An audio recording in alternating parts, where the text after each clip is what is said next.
I want to bring in a journalist on the ground in Lviv tonight. Joe Lindsley has been a correspondent in Ukraine for the last couple of years.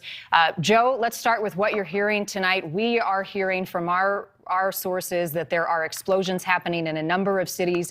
Are you seeing or hearing anything in Lviv?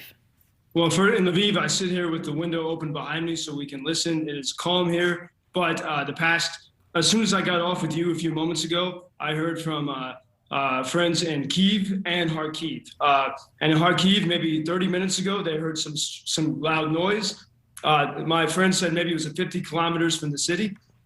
I later had a source from the United States saying that there was a confirmed airstrike in Kramatorsk, which is not so far from Kharkiv. So in the city itself, which is a city of 1.4 million people, about 20 miles from Russia, so far, as of 5 minutes ago, there is no noticeable disturbance, but people are beginning to evacuate and to follow the plans that they had in place to be with family and to go to safe places. So that is the situation in Kharkiv.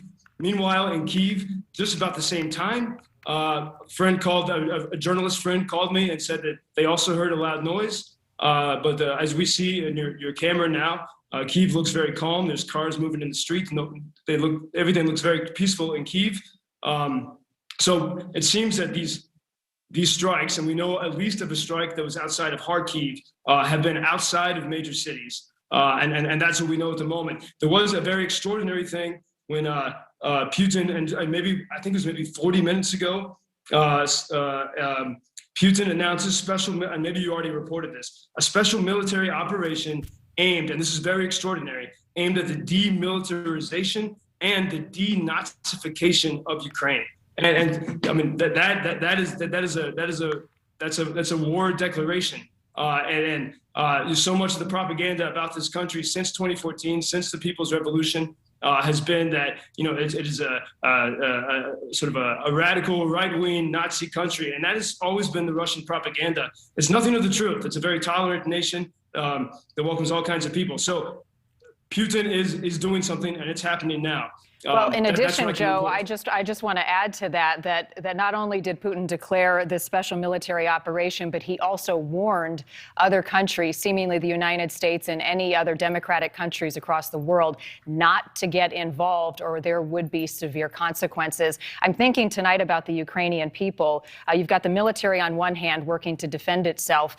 The Ukrainian people, it's a much different story. You've got women and children, the elderly we've been watching for weeks train on how to use firearms and protect themselves in their homes. Where do they go tonight with this threat at their front door? Well, for example, remember, it is the largest country wholly within Europe, so there's a lot of space. And when I was talking with a friend in Kyiv whose family is outside of Kharkiv, and I was saying, what do I do? Where do we go? And it's so hard to know because we hear there have been reports that maybe Putin would try to cut Kharkiv in the east off from Kyiv. And so I think for people in the east right now, it is very scary.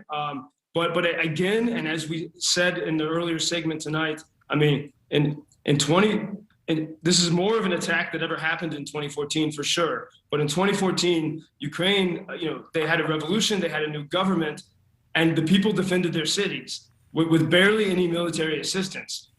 So the Ukrainian military is much stronger than it was now. The question we don't know is how much stronger is Russia and how much of that is a bluff. So we still have the situation. And if indeed Russia is significantly stronger than it was in 2014, then this is a problem, not just for Ukraine, but for the entire world. All right, Joe. Because Ukraine is not a weak country. So thank you, Marnie. Thanks for watching. Click the red subscribe button below so you can get more of NewsNation's fact-driven, unbiased coverage.